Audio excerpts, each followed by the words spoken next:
Hay nombres que la historia registra con vergüenza. El nombre de Oskar Dirlewanger es uno de ellos. Dirlewanger fue investigado al menos 6 veces por las propias autoridades de la SS. 6 veces. En cada ocasión, había evidencia suficiente para destruirlo. Testimonios de oficiales alemanes, informes escritos, registros administrativos, y en cada ocasión el proceso fue interrumpido desde arriba. Würzburg, 1895. Una ciudad alemana de tamaño mediano, con sus iglesias barrocas, sus viñedos en las colinas, sus familias burguesas y sus rutinas ordenadas. El 26 de septiembre de ese año nació Oskar Anton Paul Dirlewanger en el seno de una familia que no ofrecía ninguna explicación cómoda para lo que vendría después. Su padre, August Dirlewanger, era abogado y comerciante. Su madre, Pauline Dirlewanger, de soltera Herrlinger, era parte de una familia con raíces suabas. El abuelo paterno había trabajado como cirujano y vacunador en Stuttgart. El materno, como maestro de escuela primaria. Era una familia de clase media establecida, con acceso a la educación, con vínculos respetables, con el tipo de historia familiar que no aparece en los análisis forenses sobre la formación de criminales. La familia se mudó varias veces durante la infancia de Oskar, de Würzburg a Stuttgart en 1901, cuando August cambió de trabajo, y luego de regreso a Esslingen am Neckar en 1906, donde se instalaron en un apartamento ubicado en Kesselwassen 16. Oskar asistió al Esslinger Gymnasium y más tarde al Scheldstor Oberrealschule, donde completó sus estudios secundarios. Sus notas no eran brillantes, pero tampoco alarmantes. En el examen de Abitur de junio de 1913 obtuvo el 11º lugar de 29 estudiantes. Historia y literatura alemana, sobresaliente. Geometría e inglés, apenas aprobados. Medía 1,83 metros. Evangélico cristiano por registro oficial. Nunca se casó. El 1 de octubre de 1913, con 17 años, se alistó voluntariamente en el ejército del Reino de Württemberg como ametrallador del regimiento de granaderos König Karl, número 123, parte del 13º Cuerpo Real de Württemberg. Declaró que quería estudiar Derecho. Su certificado de bachillerato listaba abogado administrativo como preferencia de carrera. 9 meses después, el mundo cambió. El 2 de agosto de 1914, el regimiento de Dirlewanger fue movilizado hacia el frente occidental como parte del 5º ejército del príncipe heredero Wilhelm. El bautismo de fuego llegó inmediatamente. El 22 de agosto de 1914, durante la batalla de las Ardenas, fue herido 2 veces en el mismo día, un disparo en el pie y una herida de sable en el pecho. Al día siguiente, metralla le alcanzó la cabeza. 3 heridas en 48 horas. El 28 de agosto, 6 días después, recibía la Cruz de Hierro de segunda clase. Pasó casi 4 meses en hospitales militares antes de reincorporarse al frente. El 14 de abril de 1915 fue ascendido a Leutnant y se hizo cargo de un pelotón. El 7 de septiembre del mismo año, una bala le atravesó la mano y una bayoneta le perforó la pierna derecha. De vuelta a los hospitales, esta vez en Trier y Esslingen, 5 meses de recuperación. El 4 de octubre de 1915, la medalla de bravura de Württemberg en oro, uno de los más altos reconocimientos regionales. En julio de 1916, la Cruz de Hierro de primera clase. Desde diciembre de 1916 sirvió en el Estado Mayor de la 7ª División de Infantería. En 1917, al frente de nuevo, comandando la compañía de asalto de esa misma división, y luego la 2ª compañía de ametralladoras del Regimiento de Infantería número 123, unidad que lideró hasta octubre de 1918. El 30 de abril de 1918 fue alcanzado en el hombro izquierdo mientras su regimiento operaba en el sur de Rusia, durante la ocupación alemana de Ucrania. 6 heridas en total a lo largo del conflicto. Una discapacidad física oficialmente evaluada en el 40%. Cuando sonaron los últimos disparos del conflicto, en noviembre de 1918, Dirlewanger era Oberleutnant der Reserve. El batallón bajo su mando temporal en ese momento estaba destinado a ser internado en Rumanía. Él rechazó esa opción, reunió a unos 600 hombres y los condujo a través de Rumanía, Hungría y Austria de vuelta a Alemania. Partieron el 26 de noviembre de 1918 y llegaron el 28 de diciembre. El historiador French MacLean describió su historial en la Gran Guerra como un expediente militar sobresaliente para un oficial subalterno. Todo esto podría ser el inicio de una historia diferente. Muchos hombres con ese tipo de trayectoria volvieron a casa, retomaron sus estudios, formaron familias, envejecieron. Para la mayoría de los veteranos de 1918, la guerra había sido una fase devastadora que querían dejar atrás. Para Dirlewanger nunca ocurrió eso. Un informe policial de esa época lo describió con una precisión que resultaría profética. Mentalmente inestable, fanático violento y alcohólico, propenso a erupciones de violencia bajo los efectos de sustancias. Este es el punto de partida real. No la guerra en sí, sino lo que quedó después de ella. Un hombre para quien la violencia había dejado de ser una obligación y se había convertido en un entorno natural.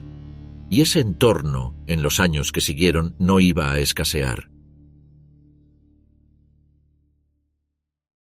La Alemania de 1919 era un país que se desintegraba, la monarquía había caído. El Kaiser había abdicado y huido a los Países Bajos. La recién proclamada República de Weimar era atacada simultáneamente desde la izquierda y la derecha. Huelgas, levantamientos, consejos obreros que controlaban ciudades enteras, grupos armados que respondían a media docena de lealtades distintas. En ese contexto, los Freikorps eran la respuesta informal del Estado. Grupos paramilitares compuestos por veteranos desempleados, oficiales sin ejército, jóvenes sin rumbo y nacionalistas radicales que combatían donde las fuerzas regulares no llegaban o no querían llegar. Legalmente ambiguos, moralmente convenientes y militarmente eficaces, los Freikorps se convirtieron en el instrumento preferido para sofocar las revueltas comunistas que amenazaban a la joven república. Dirlewanger se integró a varios de ellos: Epp, Haas, Sprosser y Holz. Los combates se extendieron por toda Alemania: Backnang, Kornwestheim, Untertürkheim, Aalen, Schorndorf, Heidenheim, el Ruhr, Dortmund, Essen, también Turingia y Sajonia. Y luego Alta Silesia, donde los insurgentes polacos reclamaban territorios que el Tratado de Versalles había dejado en disputa.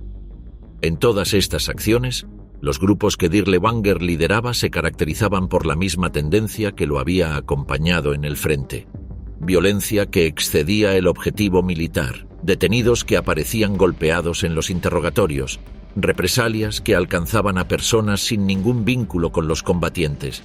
El historiador Peter Longerich documentó que cualquier tropa que él liderara era caracterizada por violencia excesiva. El episodio más conocido de este período ocurrió en la Pascua de 1921 en Sangerhausen, una ciudad de Sajonia-Anhalt que había sido tomada por milicias comunistas lideradas por Max Hoelz. Dirlewanger comandó un tren blindado que avanzó hacia la ciudad. El primer intento de ataque fracasó. Sus fuerzas quedaron cortadas y solo tras recibir refuerzos gubernamentales durante la noche los comunistas se retiraron. Durante el combate, el 21 de abril, una bala le rozó la cabeza. El resultado de la escaramuza fue de 1 muerto y 29 heridos en sus filas, y 20 muertos y 70 heridos entre los hombres de Holz. Lo que siguió al combate importa tanto como el combate mismo. Dirlewanger ordenó una represión violenta que resultó en cientos de arrestos. Muchos de los detenidos fueron sometidos a torturas. Algunos no tenían ningún vínculo con las actividades comunistas. No eran prisioneros de guerra, no eran combatientes. Eran personas que estaban en el lugar equivocado. En paralelo a esta vida de violencia política, Dirlewanger intentaba construir una segunda identidad. Se inscribió en la Escuela Comercial Superior de Mannheim en 1919, aunque fue expulsado por antisemitismo. Luego se trasladó a la Universidad Goethe de Frankfurt, donde en 1922 obtuvo un doctorado en Ciencias Políticas, Doctor Rerum Politicarum. Su tesis doctoral fue un análisis crítico de la economía planificada, titulada Crítica a la idea de una gestión planificada de la economía. Anticipaba en sus argumentos algunos de los elementos que luego definirían la política económica del nazismo. Este detalle importa.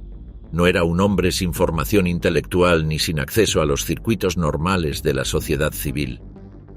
Tenía un título universitario en una disciplina rigurosa. Tenía el tipo de credenciales que habrían bastado para una carrera respetable. En octubre de 1922, antes de obtener su doctorado, se había afiliado al NSDAP con el número de miembro 12.517. Pero en noviembre de 1923 intentó conducir vehículos blindados de la policía de Stuttgart hacia Múnich para participar en el fallido putsch de la cervecería de Hitler. El intento fracasó y Dirlewanger permitió que su afiliación al partido caducara. Volvió a unirse al NSDAP en 1926 con un nuevo número de miembro, 13.556, pero volvió a alejarse cuando aceptó trabajar como director ejecutivo de una fábrica textil propiedad de una familia judía en Erfurt, cargo que ocupó entre 1928 y 1932.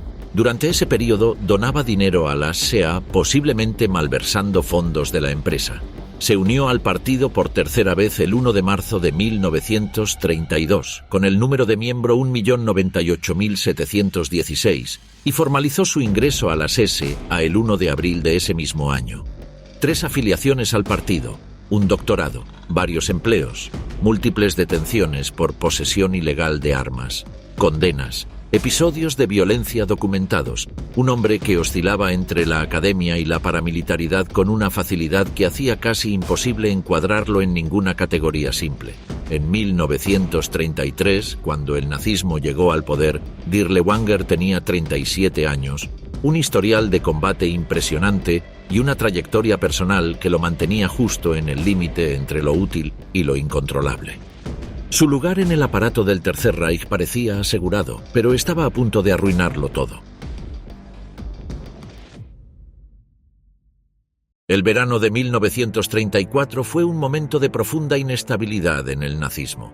El 1 de julio de ese año, Adolf Hitler ejecutó la purga conocida como la Noche de los Cuchillos Largos, la eliminación de Ernst Röhm, jefe de las SA, junto a decenas de figuras que el régimen consideraba contrarias a sus intereses. El mensaje fue contundente. Nadie estaba por encima de la voluntad del régimen. Oskar Dirlewanger llevaba entonces algunos meses como subdirector de la Oficina de Empleo de Heilbronn, un puesto estratégico para la administración nazi local. Era miembro de la organización, veterano condecorado de la Primera Guerra Mundial y proyectaba la imagen de un funcionario integrado en el sistema. Sin embargo, la noche del 14 al 15 de julio de 1934, apenas 2 semanas después de la purga, Dirlewanger fue bajo arresto. Los hechos de esa noche reflejaban su perfil delictivo. Conducía bajo los efectos del alcohol el vehículo oficial de la agencia de empleo, provocó un accidente con heridos graves y huyó del lugar. La posterior investigación policial reveló delitos aún más graves. Esa misma noche había cometido actos de agresión sexual contra una menor de 14 años, perteneciente a la organización juvenil femenina del régimen.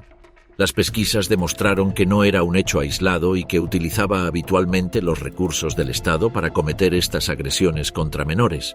El escándalo interno fue inmediato.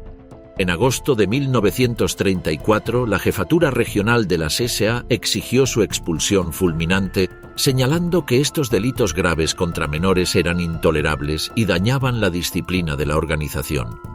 A finales de ese mes fue expulsado de las SA, y a principios de 1935, el partido lo apartó de forma definitiva tras un juicio disciplinario donde se declaró que estas conductas delictivas eran incompatibles con la organización. Se le retiraron las insignias, los privilegios y el título de doctor obtenido en Frankfurt. Un tribunal civil lo condenó a 2 años de prisión por delitos graves, ingresando en la penitenciaría de Ludwigsburg hasta finales de 1936. Tras cumplir condena, intentó apelar la sentencia alegando desconocimiento de la edad de la víctima, pero sus acciones agravaron su situación frente a las autoridades locales. En 1937 fue recluido nuevamente, esta vez en el campo de detención de Welsheim, bajo la modalidad de custodia protectora, una medida de internamiento sin juicio empleada por el régimen para neutralizar a individuos problemáticos. En ese punto, su trayectoria parecía terminada. Un condenado por delitos graves, expulsado de las instituciones y encarcelado. Sin embargo, su red de contactos cambió su destino. Gottlob Berger, un alto mando de las SS, jefe de la oficina principal de las SS y colaborador cercano de Heinrich Himmler, intervino en su favor debido a su pasado compartido en la Gran Guerra. Berger justificaría más tarde el historial delictivo de Dirle Wanger, argumentando sus capacidades como combatiente en el frente. Gracias a la intermediación de Berger, fue liberado de Welzheim y trasladado a España en abril de 1937, donde se unió como instructor a la Legión Cóndor en apoyo al bando franquista durante la Guerra Civil Española. En el frente español permaneció más de un año, sufriendo heridas de combate y recibiendo condecoraciones oficiales por sus servicios militares. A su regreso a Alemania en 1939, utilizó su hoja de servicios en el extranjero para solicitar la restitución de sus derechos. En mayo de 1940, la justicia penal anuló formalmente sus antecedentes de 1934, restituyéndole su rango militar de reserva, su titulación académica y su readmisión en la estructura del régimen. Nada de esto ocurrió por descuido administrativo. Fue una rehabilitación deliberada, coordinada por personas que sabían exactamente cuál era su historial y que habían decidido, por razones propias, que ese historial era aceptable. El 4 de julio de 1939, Dirlewanger escribió directamente a Himmler solicitando ser aceptado en las Waffen-SS. Le ofrecía su lealtad absoluta, su experiencia de combate, sus credenciales. Himmler aceptó. La historia que seguiría no fue un accidente ni una excepción, fue una elección. La primavera de 1940 presentó al Tercer Reich con un problema práctico. El avance hacia el este, que ya se anticipaba y que se convertiría en la Operación Barbarroja al año siguiente, requería asegurar vastas retaguardias. Territorios ocupados en Polonia donde la resistencia armada no cesaba. Bosques donde operaban grupos que atacaban columnas de abastecimiento, cortaban líneas de comunicación y desaparecían antes de que las tropas regulares pudieran responder. Las unidades convencionales no eran ideales para ese tipo de guerra. Requerían estructura, cadena de mando, reglas de combate. El problema no era su capacidad militar, era que aún tenían límites. La solución que se diseñó en las altas esferas de la SS era tan pragmática como reveladora de la naturaleza del régimen. El 23 de marzo de 1940, el SS Gruppenführer Karl Wolf, adjunto de Himmler, llamó por teléfono a un asesor del Ministerio de Justicia para transmitir una directiva singular. El Führer deseaba otorgar una amnistía selectiva a ciertos cazadores furtivos condenados para enviarlos al frente de combate. Al día siguiente, Himmler formalizó la orden por escrito. La lógica era simple y, dentro del marco ideológico nazi, perfectamente coherente. Los cazadores furtivos representaban en el imaginario romántico de Himmler al alemán ario indómito. Solitarios, autosuficientes, familiarizados con el bosque, hábiles con las armas, resistentes a las normas de la sociedad. Su criminalidad no era un obstáculo, era interpretada como evidencia de una naturaleza ingobernable que podía canalizarse hacia fines ideológicos. El Ministerio de Justicia comenzó a compilar listas. Se identificaron 220 reclusos actualmente cumpliendo condena, 276 condenados que aún no habían ingresado a prisión y 735 con sentencias suspendidas. La carta oficial de Himmler del 30 de marzo especificaba los criterios. Solo serían considerados furtivos que hubieran utilizado armas de fuego, quedaban excluidos quienes usaron trampas o lazos, y la selección debía enfocarse en hombres de origen bávaro o austríaco. El 4 de abril, funcionarios del Reichssicherheitshauptamt, la Oficina Central de Seguridad del Reich, y del Ministerio de Justicia se reunieron para definir los detalles. No habría límite de edad. No se aceptarían condenas suspendidas. Se buscaría específicamente a reincidentes violentos, especialmente a aquellos que hubieran agredido a guardabosques. El 10 de abril se enviaron las directrices a las autoridades judiciales del Reich. En junio de 1940, los primeros 84 cazadores furtivos seleccionados fueron trasladados al campo de concentración de Sachsenhausen, ubicado al norte de Berlín. Allí comenzaron su instrucción militar bajo el nombre de Wildip Kommando Oranienburg, el Comando de Furtivos de Oranienburg. Sachsenhausen no era un centro de entrenamiento convencional. Fundado en 1936 bajo el mando del notorio Karl Koch, se caracterizaba por su crueldad sistemática. Allí serían asesinadas más de 100.000 personas durante la guerra. Entre sus prisioneros figuraría en distintos momentos el ex canciller austríaco Kurt Schuschnigg y el hijo de Stalin, Yakov Djugashvili. En ese entorno nació la unidad. El 20 de mayo de 1940, el mismo día en que el tribunal alemán anuló la condena de Dirlewanger, todo encajó. Cuando el Sonderkommando fue oficialmente establecido en julio de 1940, con Dirlewanger al frente, la sincronía no era una coincidencia. Berger e Himmler habían diseñado el conjunto de manera que un hombre y una unidad encontraran el mismo espacio al mismo tiempo. Dirlewanger recibió el mando de la unidad en junio de 1940. Era, en sus palabras en la carta a Himmler del año anterior, el tipo de función para la que llevaba décadas preparándose. La unidad tenía un escudo identificador, 2 granadas de mano estilizadas con fusiles cruzados, aprobado por Himmler para el uniforme. Inicialmente era pequeña, poco más de 80 hombres, pero tenía una función clara: operar en zonas donde otros no lo harían, sin restricciones formales y con supervisión mínima. No necesitaba reglas porque no estaba diseñada para tenerlas. En noviembre de 1940, el Sonderkommando Dirlewanger fue enviado a la Polonia ocupada y estacionado en la región del gobierno general, en la zona de Lublin. Su primer destino oficial fue el campo de trabajos forzados de Bełżec, que en ese momento aún no era el centro de exterminio que sería a partir de 1942, sino un campo de trabajo en el que miles de judíos y polacos eran explotados en condiciones de esclavitud bajo la supervisión de las SS. El ambiente físico del campo era asfixiante. Los barracones eran construcciones de madera sin aislamiento térmico, en los que los prisioneros dormían en plataformas sin mantas durante los inviernos polacos, con temperaturas que podían caer a 20 grados bajo cero. El trabajo consistía en excavaciones y construcción de obras de infraestructura, ejecutados sin equipamiento adecuado, con jornadas que se extendían desde el amanecer hasta la oscuridad total. La alimentación era insuficiente para sostener ese nivel de esfuerzo físico. Los prisioneros morían de agotamiento, exposición y enfermedades con regularidad. La llegada del Sonderkommando añadió una dimensión diferente a esa ya extrema situación. Los hombres de Dirlewanger entraban regularmente al campo. No actuaban bajo ningún protocolo de interrogatorio formal ni en el marco de ninguna investigación específica. Seleccionaban arbitrariamente a hombres y mujeres, los llevaban a zonas apartadas. Las mujeres jóvenes eran desvestidas y azotadas. Había inyecciones de estricnina administradas como entretenimiento, mientras los hombres observaban las convulsiones y la agonía de las víctimas. Los saqueos eran sistemáticos: ropa, alimentos, objetos de valor que los prisioneros habían logrado conservar o que habían sido confiscados en el momento de la llegada al campo. Las acciones no se limitaban al interior del campo. Los hombres de la brigada operaban también en las aldeas y guetos circundantes.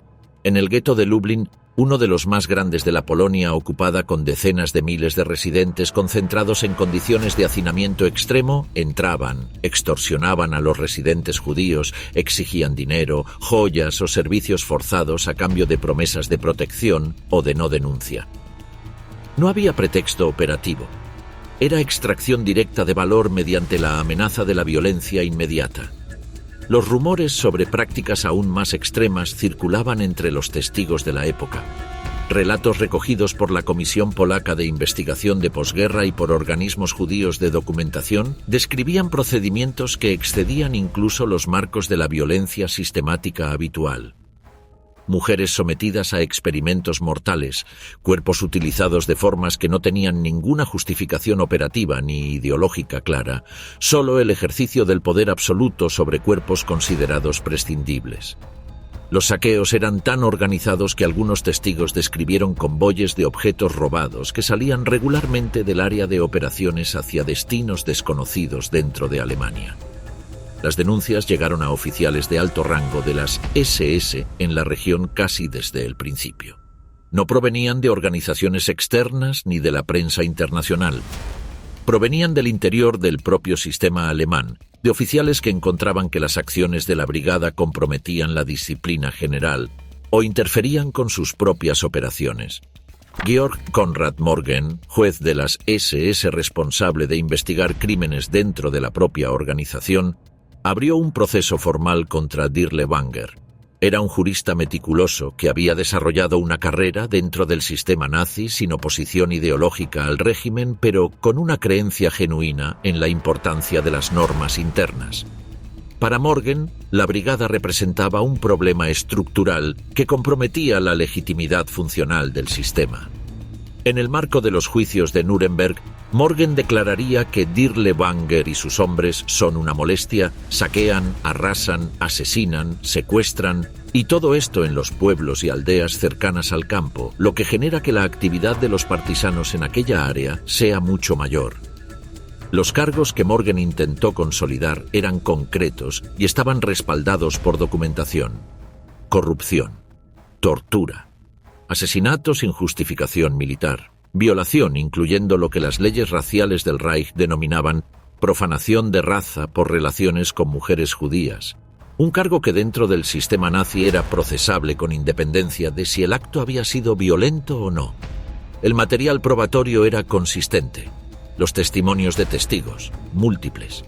El patrón de comportamiento, incontestable. El caso fue cerrado. Órdenes superiores interrumpieron el proceso antes de que llegara a ninguna conclusión práctica. El informe de Morgen fue archivado. Dirlewanger continuó en su cargo. No hubo sanción formal de ningún tipo.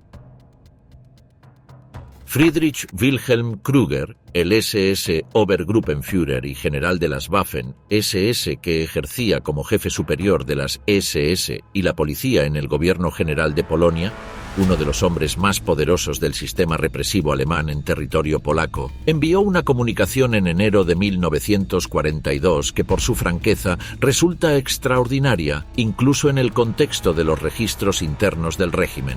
Amenazaba con intervenir directamente si la unidad no era retirada de su jurisdicción en el plazo de una semana. La frase que utilizó fue precisa: a menos que este grupo de criminales desaparezca del gobierno general en una semana, iré yo mismo y los encerraré. Un SS Obergruppenführer amenazando con encarcelar a una unidad de sus propias SS. El hecho de que esa amenaza fuera necesaria y de que la respuesta fuera simplemente trasladar la unidad en lugar de procesarla, resume con exactitud la naturaleza de la protección que Dirlewanger recibía. Más allá de las acciones en el campo y en el gueto, la brigada extendió sus operaciones al territorio rural circundante. En el distrito de Zamość, al sureste de Lublin, documentos internos de la Policía de Seguridad registraron la participación del Sonderkommando en el aplastamiento de varias células de resistencia polaca, principalmente en zonas rurales. El método seguía el patrón ya establecido: rodear una aldea, interrogar con brutalidad a los hombres, ejecutar sumariamente a los sospechosos, incendiar las casas. Las mujeres y los niños que sobrevivían eran enviados a campos o deportados a Alemania como mano de obra forzada.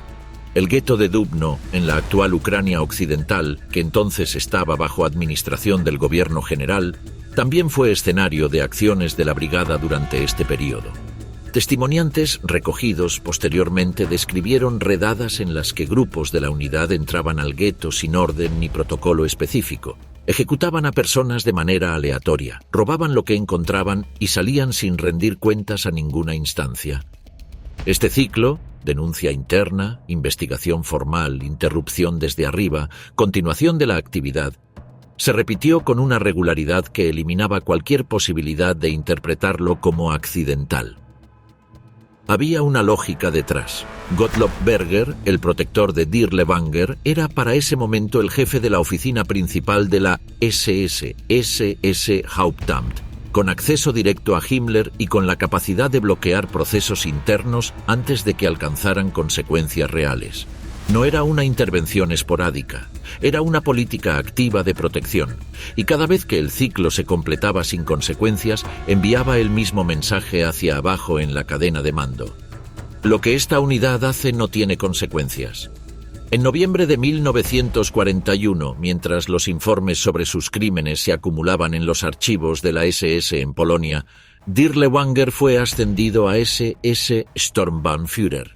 El ascenso no fue a pesar de los informes, fue simultáneo a ellos. El mensaje no podía ser más claro para cualquier observador dentro del sistema. La unidad continuó expandiéndose. A los cazadores furtivos originales se sumaron criminales condenados por delitos más graves. Hombres con historial de agresión, robo a mano armada, violación, homicidio. Los altos mandos de la SS habían emitido una autorización explícita para este tipo de reclutamiento, argumentando que para las tareas que se esperaban de la unidad eran necesarios hombres con iniciativa y sin escrúpulos en el uso de la violencia extrema. También se comenzaron a incorporar en este período individuos procedentes de unidades disciplinarias de la Wehrmacht y las Waffen-SS, hombres que habían sido expulsados de sus unidades originales por infracciones graves, que habían cometido delitos incluso dentro del permisivo marco disciplinario del ejército nazi y que se enfrentaban a ejecución sumaria o a campos de trabajo. El Sonderkommando era, para ellos, una tercera opción. Una oportunidad de continuar vistiendo un uniforme a cambio de participar en operaciones que ninguna unidad convencional ejecutaría. El número de efectivos superaba ya los 200 para finales de 1941. La estructura interna había comenzado a formalizarse con compañías y cadenas de mando propias. Pero la disciplina interna seguía siendo caótica y la supervisión externa prácticamente inexistente. Para enero de 1942, la unidad fue trasladada al este. Polonia había sido, en cierto sentido, el ensayo. El escenario donde se estableció el patrón, se probó la impunidad, se confirmó la protección institucional y se calibraron los límites, que resultaron ser inexistentes. Bielorrusia sería el despliegue a escala completa. Bielorrusia, en 1942, era uno de los territorios más devastados de la guerra. La invasión alemana del verano de 1941 había arrasado ciudades, desplazado a millones, destruido infraestructuras completas. En los vastos bosques que cubrían la mayor parte de la región, grupos de soldados del Ejército Rojo que habían escapado de la captura, judíos huidos de los guetos y campesinos locales, radicalizados por la brutalidad de la ocupación, habían formado una resistencia partisana que crecía cada mes. Las autoridades alemanas estimaban la presencia de unos 23.000 partisanos activos a principios de 1942, y la cifra no dejaba de aumentar. El Sonderkommando Dirlewanger llegó a Bielorrusia en febrero de 1942 con la designación oficial de Fuerza Antipartisana. Fue adscrito al mando del HSSPF, el jefe superior de SS y policía del Grupo de Ejércitos Centro. Entre enero de 1942 y agosto de 1944, la unidad participó en al menos 55 grandes operaciones antipartisanas. Los nombres de esas operaciones aparecen en los archivos alemanes con su precisión burocrática habitual. Operación Bamberg, abril de 1942. Operación Cottbus, mayo de 1943. Operación Erntefest, otoño de 1943. Cada una de ellas representó un capítulo en una escala de brutalidad que sistemáticamente superó a la anterior. La mecánica operativa se había refinado durante los meses anteriores en Polonia. Pero en Bielorrusia adquirió una dimensión diferente. Zonas enteras eran designadas como territorio partisano en los mapas de Estado Mayor alemanes. Cualquier aldea dentro de ese perímetro se convertía automáticamente en objetivo legítimo. Las tropas avanzaban al amanecer, rodeando cada localidad sin aviso. Los habitantes eran reunidos en la plaza central o en espacios abiertos y sometidos a una selección rudimentaria. Hombres jóvenes y mujeres en edad laboral eran separados para deportación como mano de obra forzada hacia Alemania o los territorios ocupados. El resto, ancianos, niños, madres con bebés en brazos, eran ejecutados en el acto o encerrados en graneros, iglesias o cualquier estructura disponible que luego era incendiada. Los que lograban salir corriendo de las llamas eran abatidos afuera. Dirlewanger había convertido este método en un procedimiento estándar. Era eficiente, era rápido, y dejaba poco que explicar en los informes, que simplemente registraban los muertos bajo la categoría de bandidos eliminados o elementos hostiles neutralizados. En agosto de 1942, una operación en una aldea de la región arrojó más de 1000 civiles asesinados en un solo evento. Los documentos alemanes la describían como una operación exitosa. En junio de 1943, Dirlewanger informó a Himmler que su unidad había eliminado a 15.000 enemigos en 15 meses, con solo 92 bajas propias. Un análisis posterior de esos mismos informes reveló que el número de armas recuperadas era de apenas 500, lo que indicaba que menos del 5% de las víctimas podían haber sido combatientes. La operación Cottbus, desarrollada entre mayo y junio de 1943, constituye uno de los episodios mejor documentados de este periodo. Se reportaron más de 20.000 muertes durante su desarrollo. En fosas comunes encontradas en la región había principalmente mujeres, ancianos y niños. El Sonderkommando desarrolló técnicas específicas que lo distinguían incluso en el contexto de brutalidad generalizada del Frente Oriental. Una de las más documentadas era el uso de civiles capturados para despejar campos minados. Se formaban grupos de entre 20 y 50 personas, se les hacía caminar en línea sobre terreno sospechoso. Las explosiones abrían el camino para las tropas. Una operación documentada en detalle describe cómo esta técnica causó la muerte de aproximadamente 3.000 personas en 3 días. Un informe interno de la SS fechado en 1943 describe lo que ocurrió en la aldea de Borki.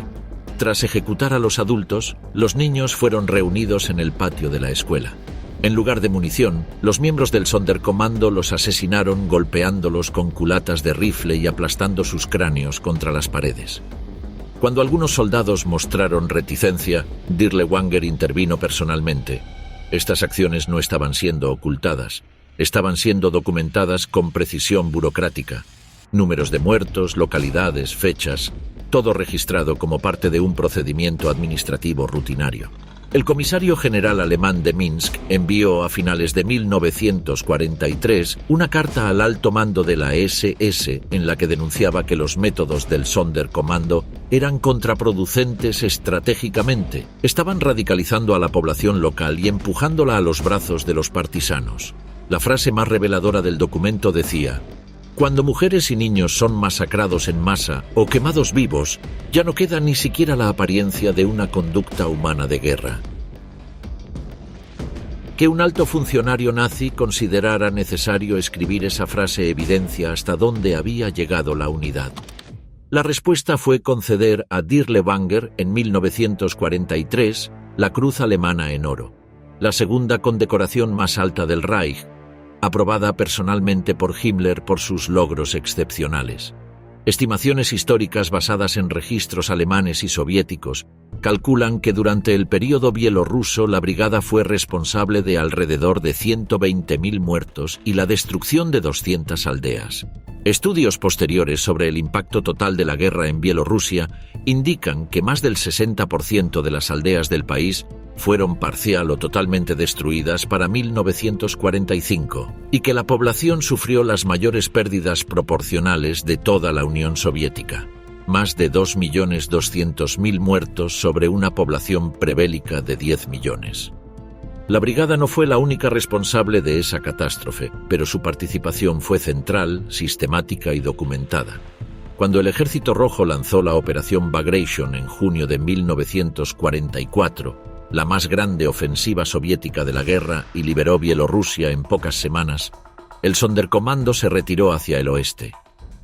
Dejaba atrás un territorio devastado y un rastro de fosas comunes que los historiadores seguirían identificando décadas después. Su siguiente destino sería una ciudad de más de 1 millón de habitantes.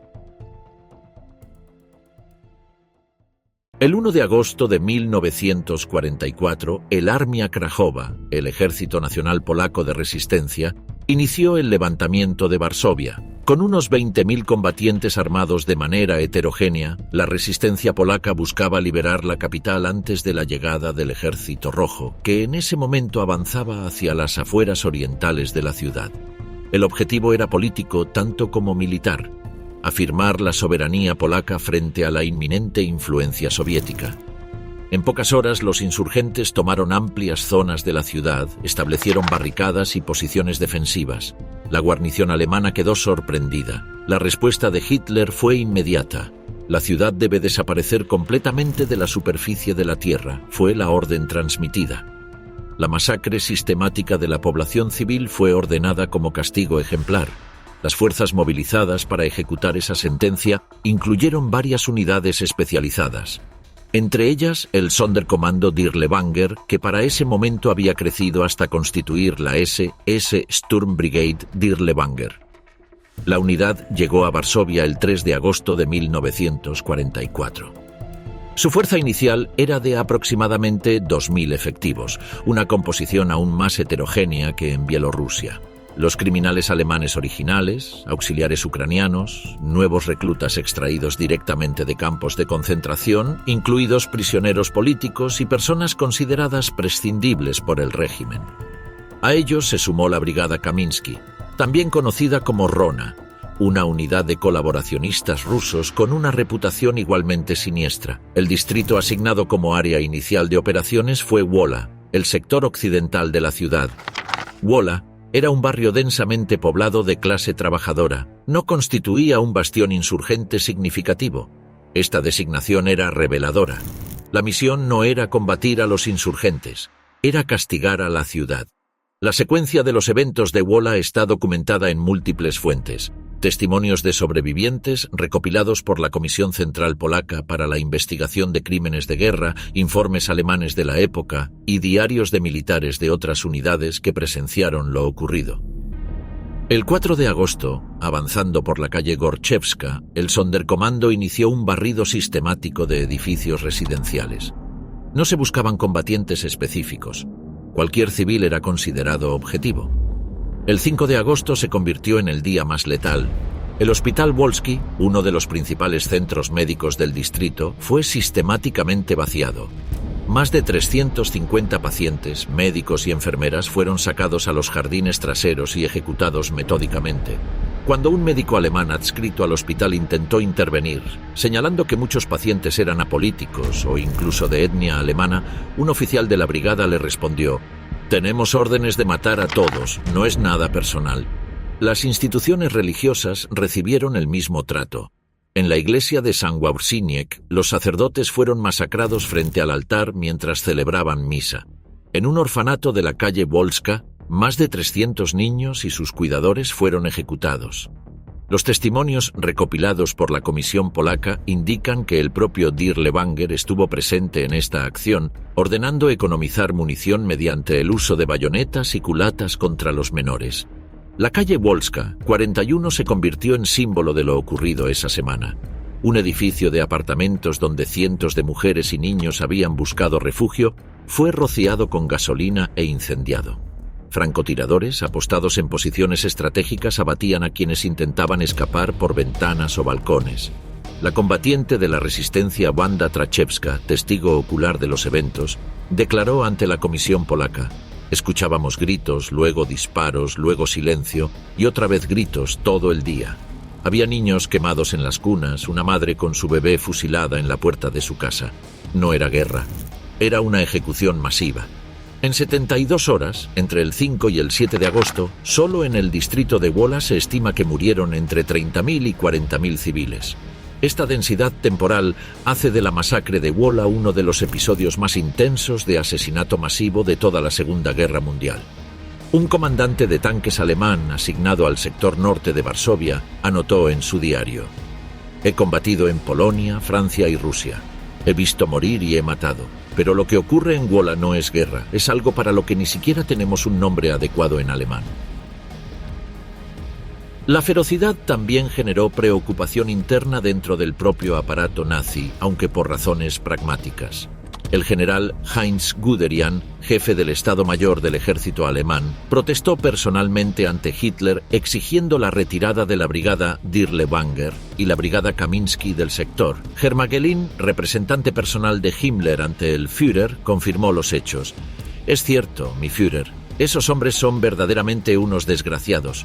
El propio SS Obergruppenführer Erich von dem Bach-Zelewski, el comandante alemán responsable de sofocar el levantamiento, consideró que las acciones de la unidad habían cruzado límites inaceptables incluso dentro del contexto operativo. Cuando los últimos focos de resistencia polaca capitularon el 2 de octubre de 1944, Varsovia yacía en ruinas. Más de 200.000 civiles habían muerto, la mayoría en masacres sistemáticas. Equipos especiales de demolición completaron lo que el fuego y los explosivos habían comenzado. El 85% de las estructuras urbanas quedaron reducidas a escombros. Varsovia se convirtió en la capital europea más devastada de la guerra. Y una vez más, la respuesta del sistema fue la misma que en todas las ocasiones anteriores. El 30 de septiembre de 1944, en plena operación, Oskar Dirlewanger recibió la Cruz de Caballero de la Cruz de Hierro con la justificación oficial de su determinación excepcional en aplastar el levantamiento. Ascendido al rango de SS Oberführer, el rango más alto que alcanzaría en su carrera. El 16 de octubre de 1944, Hans Frank, el jefe del gobierno general en la Polonia ocupada, ofreció una cena en su honor en el castillo de Wawel en Cracovia, donde expresó su gratitud y reconocimiento por las ejemplares operaciones llevadas a cabo por su grupo en el curso de los combates en Varsovia. La ciudad en ruinas, 200.000 muertos, una cena con palabras de gratitud.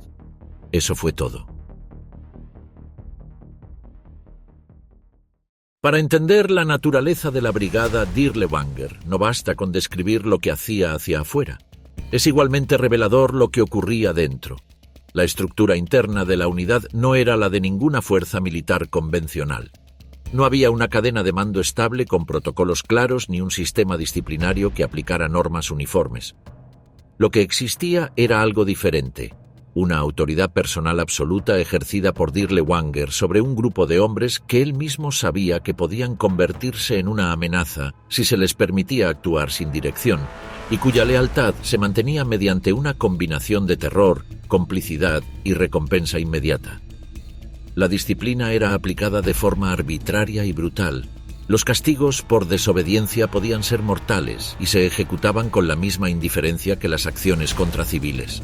Un castigo particular que varios testimonios mencionan y que los propios miembros de la unidad recordaron durante interrogatorios y procesos de posguerra era el confinamiento en espacios extremadamente reducidos durante días, una variante del aislamiento punitivo que los hombres llamaban de manera informal el ataúd de Dirlewanger, una caja de madera lo suficientemente estrecha para impedir cualquier movimiento, en la que el condenado permanecía durante períodos que podían extenderse varios días, sin comida ni agua adecuadas, como método para imponer obediencia sin ejecutar al hombre, cuya utilidad operativa seguía siendo necesaria.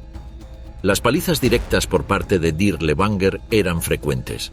Varios testimonios, incluido el de Karl Heines, un miembro de la unidad cuyas declaraciones fueron recogidas en estudios posteriores, describen a un comandante que no delegaba exclusivamente el castigo, sino que en ocasiones lo aplicaba personalmente y con evidente satisfacción. El mismo Heines, que no era precisamente un observador imparcial ni un hombre de principios morales convencionales dado su historial de ingresar a la unidad como condenado, describió episodios en los que la violencia interna le resultaba perturbadora incluso a él. Las ejecuciones públicas por deserción eran frecuentes y cuidadosamente orquestadas para maximizar su impacto intimidatorio. En Eslovaquia, en noviembre de 1944, 20 soldados, incluidos ucranianos y exprisioneros políticos, fueron fusilados ante toda la unidad por el delito de deserción. El procedimiento era deliberadamente humillante. Se les obligaba a arrodillarse semidesnudos, iluminados por los faros de los camiones en la oscuridad de la noche, mientras el propio chofer de Dirlewanger ejecutaba los disparos en la nuca uno por uno.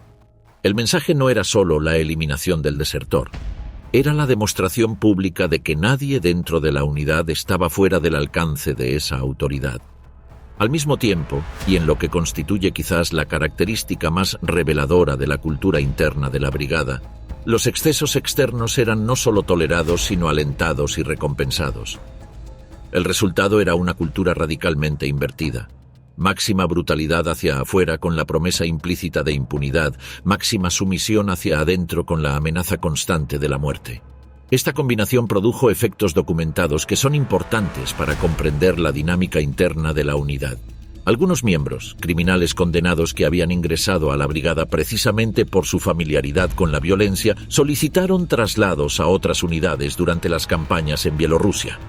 Los testimonios recogidos después de la guerra describen a hombres que habían participado en masacres y que aún así encontraban el nivel de brutalidad de Dirlewanger personalmente excesivo o innecesario. No era una objeción moral en ningún sentido convencional. Era una respuesta a algo que excedía incluso sus propios marcos de referencia, desarrollados a lo largo de carreras criminales que los habían llevado a prisión en primer lugar. Las solicitudes de traslado rara vez eran atendidas.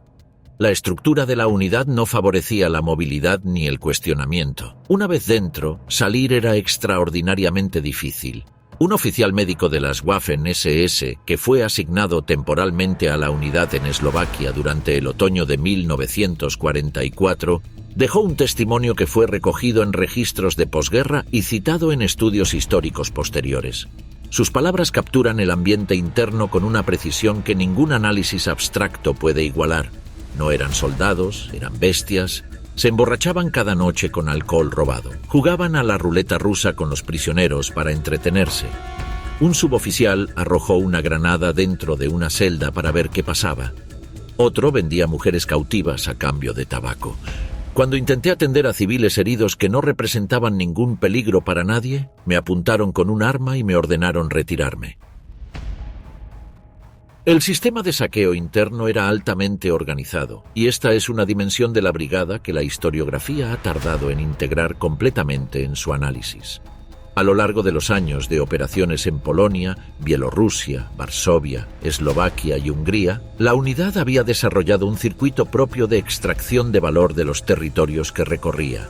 Joyas arrancadas de manos y orejas de ejecutados, relojes, monedas de oro, obras de arte de pequeño formato que podían transportarse fácilmente, muebles y herramientas requisadas en aldeas, ganado desaparecido de establos, alcohol confiscado en bodegas y almacenes. Los botines pasaban a través de una cadena de distribución que incluía a oficiales que tomaban su parte del producto y a intermediarios externos, algunos en Alemania y otros en mercados más lejanos, que colocaban los objetos en circuitos de mercado negro o los almacenaban para uso posterior. Dirlewanger mismo acumuló un botín personal considerable a lo largo de la guerra. Documentos capturados por las autoridades francesas tras su arresto en 1945 revelaron que antes del final de la guerra había transferido parte de ese botín a través de intermediarios que operaban en Suiza y España, y que había guardado otra parte con sus padres en Esslingen antes de pasar a la clandestinidad. Esta evolución hacia una economía parasitaria organizada fue especialmente pronunciada en Eslovaquia, donde el pillaje sistemático adquirió un protagonismo que en ocasiones superaba al de las operaciones militares propiamente dichas. La unidad requisaba metódicamente alimentos, ganado, muebles, herramientas, alcohol, ropa, joyas. Convoyes enteros transportaban estos bienes hacia la retaguardia. En la economía de un Reich en colapso, donde el sistema logístico se desintegraba bajo los bombardeos aliados y la pérdida de territorios productivos, unidades como la brigada recibían autorización implícita para autosustentarse mediante el pillaje. Dirlewanger institucionalizó la práctica creando un sistema interno de incentivos. Los soldados más activos en la adquisición de botín recibían acceso preferencial al alcohol confiscado, exenciones de guardias nocturnas o acceso a las mujeres que la brigada mantenía cautivas en distintos puntos de sus operaciones. Esta última práctica, el mantenimiento de mujeres como esclavas sexuales, está documentada en múltiples fuentes. El propio Dirlewanger mantuvo sistemáticamente lo que los documentos de posguerra describen como esclavas sexuales a lo largo de sus campañas. Wikipedia, en su entrada biográfica verificada sobre Dirlewanger, basada en fuentes académicas como los estudios de Knut Stang y Christian Ingrao, confirma este aspecto de su comportamiento como un patrón consistente y no como episodios aislados. La corrupción interna alcanzó niveles que en Hungría, durante los últimos meses de la guerra, Amenazaban la funcionalidad básica de la unidad. Oficiales vendían prisioneros como mano de obra esclava a terratenientes colaboracionistas de la región. Suministros médicos destinados a soldados heridos eran desviados y comercializados. La morfina que debía usarse en los puestos de socorro aparecía en manos de vendedores de mercado negro. El alcohol se acumulaba en los puestos de mando mientras las posiciones del frente carecían de munición adecuada.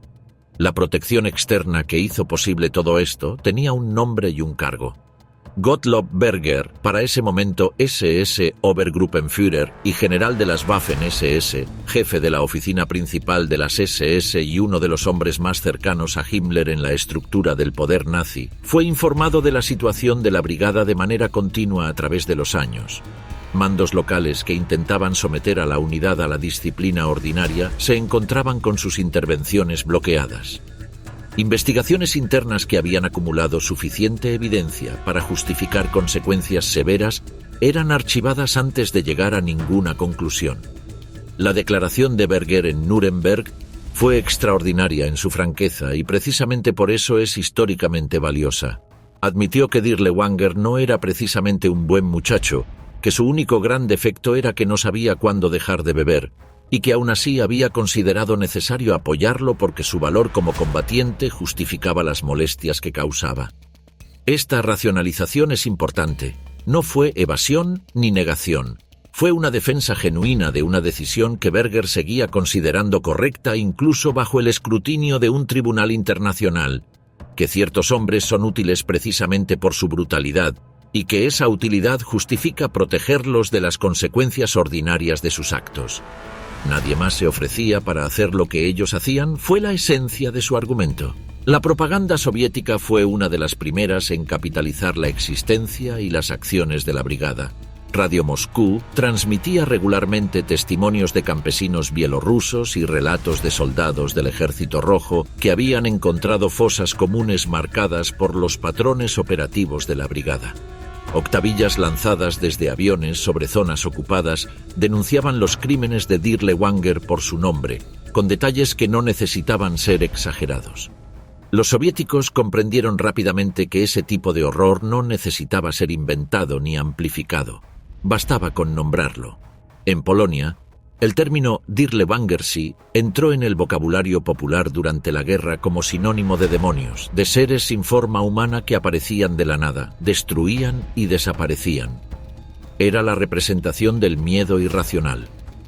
Era también, en cierto sentido, la respuesta psicológica de una población que intentaba darle sentido a algo que escapaba a las categorías habituales de la violencia de guerra.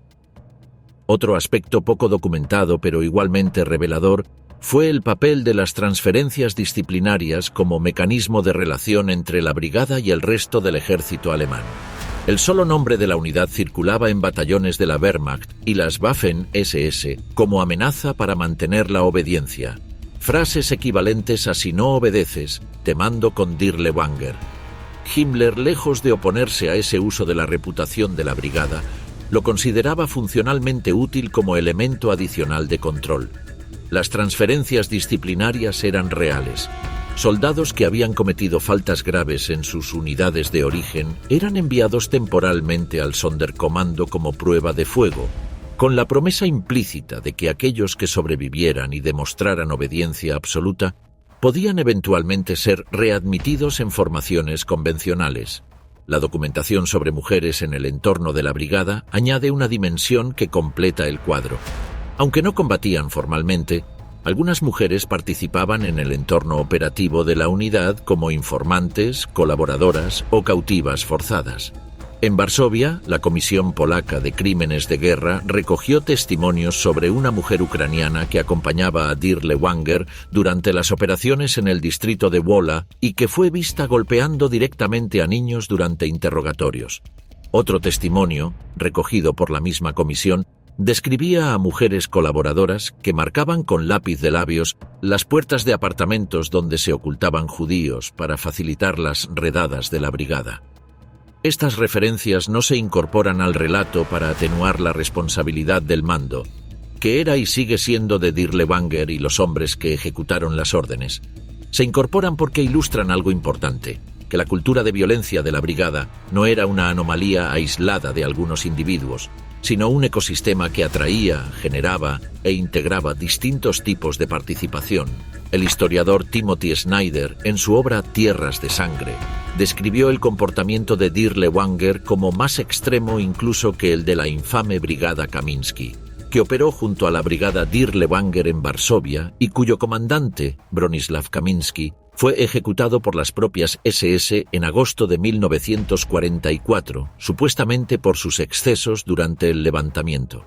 La comparación es significativa. Kamiński fue ejecutado. Dirlewanger recibió la Cruz de Caballero. Esta diferencia de trato no se explica por una diferencia en la escala de los crímenes. Se explica por la percepción de utilidad. Kamiński había dejado de ser útil. Dirlewanger seguía siéndolo, y eso, en la lógica del Tercer Reich, lo era todo. El 27 de agosto de 1944, partisanos eslovacos emboscaron un tren en Turcianski Sveti Martin y asesinaron a 22 soldados alemanes. El incidente precipitó el levantamiento nacional eslovaco, una insurrección de carácter nacional que contó con el apoyo de sectores del ejército eslovaco regular y que logró controlar amplias zonas montañosas del centro del país. El presidente Józef Tiso, líder del Estado eslovaco colaboracionista, solicitó ayuda urgente al Reich. El 1 de septiembre, Gottlob Berger fue nombrado comandante militar en jefe para sofocar el levantamiento. La brigada Dirlewanger, duramente golpeada en Varsovia pero aún operativa, fue enviada a Eslovaquia el 16 de octubre de 1944 con cerca de 4.000 hombres organizados en 2 regimientos y apoyo de artillería. En el momento de su llegada, un ataque aéreo de la Fuerza Aérea Eslovaca bombardeó una estación de tren en Diviaki, causando bajas entre sus filas. A pesar del golpe, la brigada fue lanzada de inmediato al combate en la región de Banska Bystrica, la capital del movimiento rebelde. El 27 de octubre, tras varios ataques fallidos contra posiciones en el Monte Ostro, tomaron las localidades de Neresnica y Bielipok tras combates intensos. Pero la situación interna de la unidad era cada vez más caótica. Un informe del Servicio de Seguridad alemán de ese período señalaba explícitamente que los hombres de Dirlewanger se comportaban peor que los partisanos. Saqueaban almacenes, robaban a campesinos, maltrataban a civiles sin motivo. El general Johannes Friesner, al inspeccionar la posición en diciembre, encontró a Dirlewanger en su puesto de mando con un mono en el hombro, incapaz de proporcionar información sobre la situación del frente. Esa misma noche, el comandante de la SS abandonó su puesto sin aviso. La localidad de Brezno, en los Montes Metálicos eslovacos, ilustra la metodología de este período. Tras escaramuzas con partisanos en los bosques cercanos, la brigada entró en el pueblo, reunió a más de 400 habitantes en la plaza central y los encerró en un granero que posteriormente incendiaron. Las ametralladoras apostadas en el exterior abatían a quienes intentaban escapar. Un elemento nuevo y revelador de esta fase fue el énfasis creciente en el pillaje sistemático. La unidad requisaba metódicamente alimentos, ganado, muebles, herramientas, alcohol, ropa, joyas. Convoyes enteros transportaban estos bienes hacia la retaguardia. Este cambio respondía a la realidad pragmática del Reich en fase terminal. El sistema logístico alemán colapsaba bajo los bombardeos aliados y la pérdida de territorios productivos. Unidades como la brigada recibían autorización implícita para autosustentarse mediante el pillaje. Dirlewanger institucionalizó la práctica creando un sistema interno de incentivos que premiaba a los soldados más activos en el saqueo. Para finales de noviembre, el levantamiento eslovaco había sido mayoritariamente sofocado. Los partisanos supervivientes se replegaron a zonas montañosas inaccesibles, donde mantuvieron una resistencia limitada hasta la llegada del Ejército Rojo en la primavera de 1945. El 30 de octubre de 1944, el presidente Tiso condecoró personalmente en Banska Bystrica a los soldados alemanes que habían participado en la represión. Dirlewanger estuvo entre los premiados. La brigada recibió nuevas órdenes: desplegarse en Hungría, donde la situación militar se deterioraba aceleradamente. El escenario húngaro era radicalmente diferente a todo lo anterior. No era una operación antipartisana en entornos rurales ni una represión urbana. Era un frente convencional donde el Ejército Rojo avanzaba metódicamente hacia Budapest, y este contexto expuso brutalmente las deficiencias militares de la unidad. Sus integrantes, adaptados a la violencia contra poblaciones indefensas, carecían del entrenamiento y disciplina necesarios para enfrentar tropas regulares soviéticas. Los primeros encuentros resultaron en derrotas aplastantes, con pérdidas desproporcionadas. La deserción se convirtió en epidemia. Muchos integrantes abandonaban posiciones durante la noche, llevándose armas y suministros, buscando zonas controladas por los aliados occidentales donde esperaban un trato más clemente. Un fenómeno particularmente revelador fue la aparición de lo que informes internos alemanes denominaban señores de la guerra. Pequeños grupos de desertores que, todavía vistiendo uniformes de las SS, establecían zonas de control en áreas rurales húngaras y exigían tributos a campesinos a cambio de protección contra otros saqueadores. Una carta interceptada por el contraespionaje alemán, escrita por un oficial regular de la Wehrmacht estacionado cerca de Budapest, capturaba el estado de la situación con una claridad brutal. Temo más a la brigada Dirlewanger que a los propios soviéticos. Donde pasan dejan una estela de destrucción que ni los bombardeos enemigos logran igualar. Han asesinado a más civiles húngaros que soldados rusos abatidos. No obedecen a nadie, ni siquiera a sus propios oficiales. Para diciembre de 1944, con Budapest prácticamente cercada, la brigada era una organización en descomposición activa. El alcoholismo endémico, la indisciplina crónica y los frecuentes enfrentamientos internos por el reparto del botín habían reducido su efectividad militar a niveles insignificantes. El propio Dirlewanger, consciente de que la guerra estaba perdida, había comenzado preparativos para su escape personal. Febrero de 1945 marcó la última metamorfosis oficial del Sonderkommando Dirlewanger. En un acto que resumía perfectamente la lógica burocrática de un régimen que emitía títulos grandilocuentes mientras su territorio se reducía diariamente, la unidad fue formalmente elevada al estatus de 36ª División de Granaderos de las Waffen-SS. La composición humana de esta formación en sus últimos meses era tal vez el ejemplo más extremo de la perversión estructural nazi. Junto a los escasos criminales originales que aún sobrevivían, marchaban bajo la misma bandera sus antiguas víctimas. Prisioneros políticos antifascistas, comunistas, judíos seleccionados por habilidades útiles, homosexuales, testigos de Jehová, intelectuales, opositores de todo tipo, extraídos directamente de campos como Auschwitz, Buchenwald y Sachsenhausen. Esta fusión forzada de victimarios y víctimas creaba situaciones de una ironía trágica. Científicos judíos obligados a fabricar explosivos improvisados, comunistas alemanes transmitiendo órdenes de oficiales de las SS, pacifistas cargando munición para asesinos.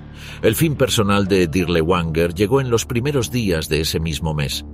Durante una escaramuza cerca de Brandenburgo, en los alrededores de Berlín, una bala soviética le atravesó el pulmón izquierdo.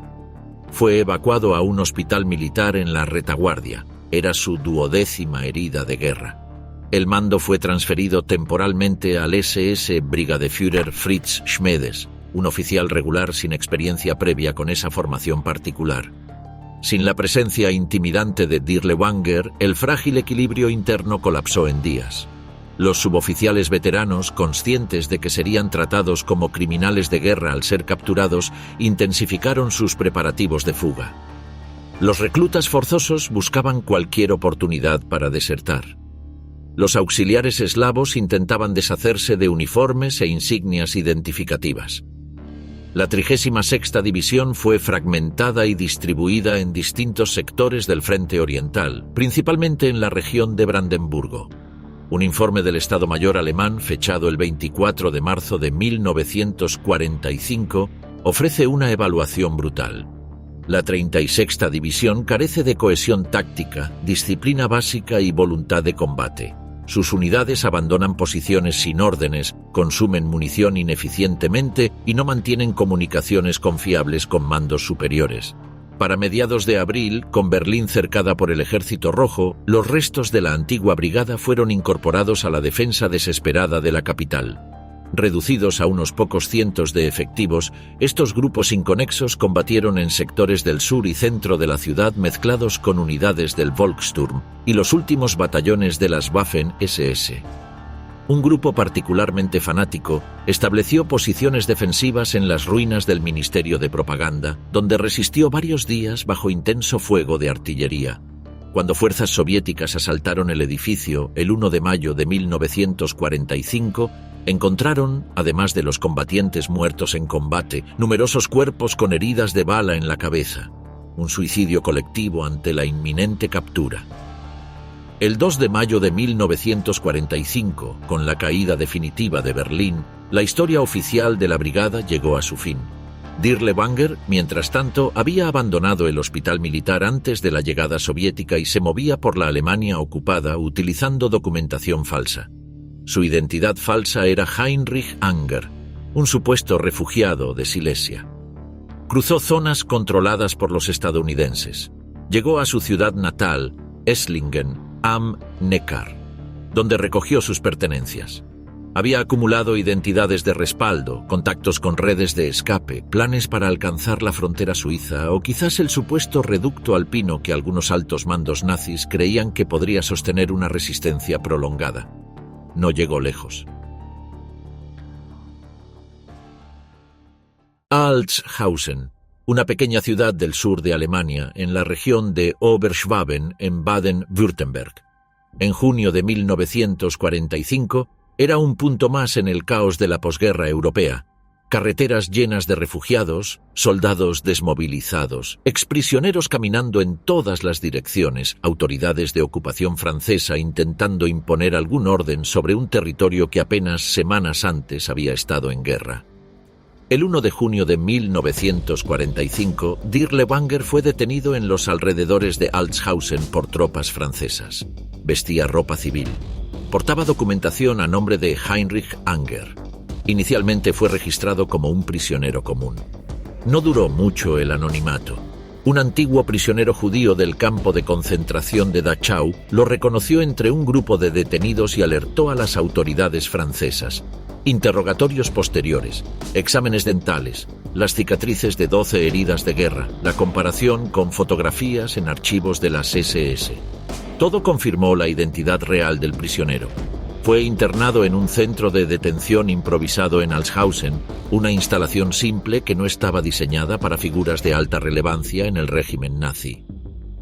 El cuartel donde fue recluido tenía una particularidad operativa que sería determinante. Estaba custodiado en parte por guardias polacos, exiliados y supervivientes que servían como auxiliares de las fuerzas de ocupación francesas. Guardias polacos. Hombres cuyo país había sido el escenario de algunos de los peores crímenes de la brigada. Hombres que conocían Varsovia, Wola, los bosques y aldeas de donde provenían los sobrevivientes. El teniente de la Luftwaffe Anton Füssing, prisionero de guerra alemán que compartía instalaciones con Dirlewanger, declaró posteriormente ante las autoridades: cada noche lo sacaban al pasillo y lo golpeaban brutalmente los guardias polacos. A la luz del día yo veía heridas abiertas graves en su cara y todo su cuerpo estaba cubierto de verdugones sangrantes. La noche del 5 al 6 de junio de 1945, la violencia alcanzó su punto final. Dirlewanger fue sacado de su celda, llevado a un cuarto aislado y sometido a una paliza que incluyó golpes con objetos contundentes, patadas con botas militares y, según algunos testimonios, bayonetazos. Debilitado por su herida pulmonar reciente, incapaz de resistir. Murió el 7 de junio de 1945. Tenía 49 años. El informe oficial francés fue notable por su brevedad y vaguedad. Consignaba simplemente que el prisionero fue encontrado muerto tras aparente disputa entre reclusos, causa de muerte oficial, ataque cardíaco. No hubo fotografías del cuerpo, no hubo exhibición pública. Las autoridades francesas exigieron un ataúd cerrado, sellado, con vigilancia constante. Temían que el cuerpo fuera profanado, robado o convertido en reliquia por simpatizantes. El 8 de junio fue enterrado sin nombre, sin honores, sin flores, sin cruz, en el cementerio de Altshausen. Solo el capitán francés que ordenó la sepultura y el pastor que ofició un breve ritual estuvieron presentes. Tras la guerra circularon rumores persistentes de que Dirlewanger había sobrevivido y escapado al extranjero, que había sido visto en Egipto sirviendo como instructor militar del régimen de Gamal Abdel Nasser. En noviembre de 1960, 15 años después de los eventos, las autoridades alemanas exhumaron los restos en el cementerio de Altshausen. Un examen forense que incluyó registros dentales y comparación de heridas confirmó definitivamente que los restos pertenecían al antiguo SS Oberführer. Los rumores murieron allí. La historia de Oskar Dirlewanger no es fundamentalmente la historia de un hombre.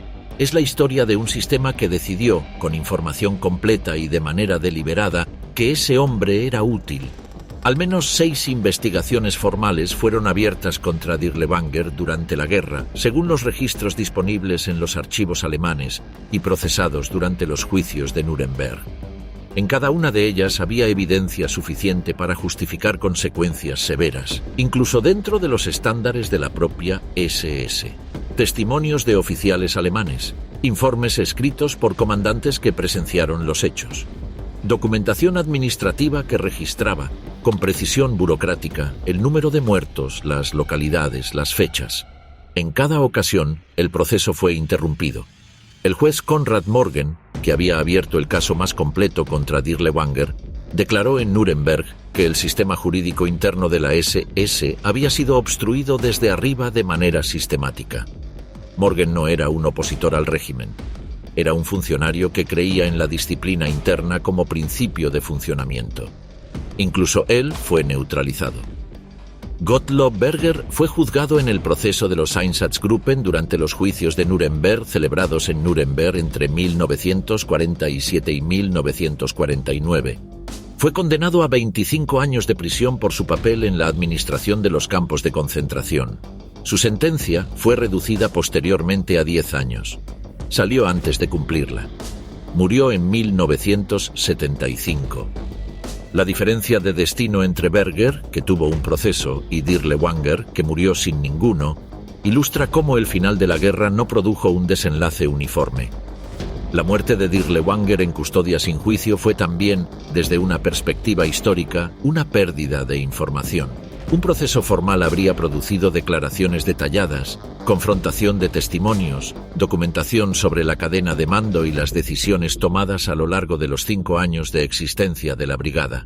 Sin ese proceso, parte de esa información nunca pudo ser registrada directamente.